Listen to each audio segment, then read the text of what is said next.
Hello friends, রিম্পাস ওয়ার্ল্ডে তোমাদের সবাইকে অনেক অনেক স্বাগত। আজ চলে এসেছি আর একটা নতুন ভিডিও নিয়ে। এটা যেটা দেখতে পাচ্ছ এটা হচ্ছে মান কচু, আমাদের বাগানে হয়েছে।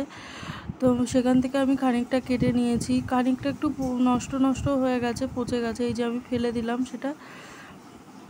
যেটুকু আমার মানে যেটুকু কেটেছিলাম তার থেকে ওইটুকু পচে গেছে, আর যেটুকু ভালো বেরিয়েছে সেটুকু আমি আজকে বাটা করব।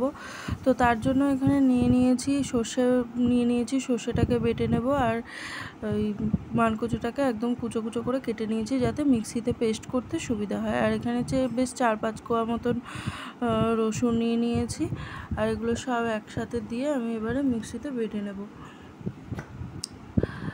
আর এখানে দিয়ে দেবো একবারে তিনটে কাঁচা লঙ্কা দেবো, বেশি একটা ঝাল দেবো না, যদি ছেলে খেতে না পারে সেই জন্য। আর এখানে দেখো পেস্ট হয়ে গেছে। এবার কড়াইতে তেল দিয়ে দেবো, তেল দিয়ে এবার আমি সম্পূর্ণ পেস্টটা আমি দিয়ে দেবো কড়াইয়ের মধ্যে। খুব বেশি না মানে খাটনি নেই, খুব সহজেই এই রান্নাটা হয়ে যায়। অনেকেই হয়তো তোমরা খেয়ে থাকবে এরকমভাবে করে।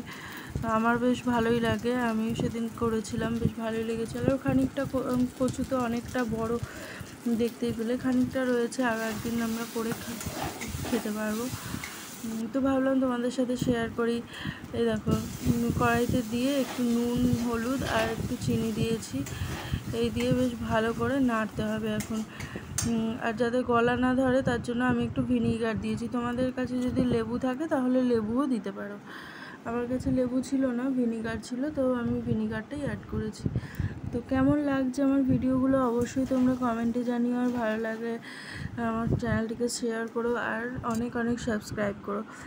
এই দেখো প্রায় শুকিয়ে এসছে, আরও একটু শুকোবে, একদম একটু টেনে দলা দলা মতো হবে, তখনই আমার হয়ে যাবে এই কচু বাটাটা, আর নামিয়ে নেব।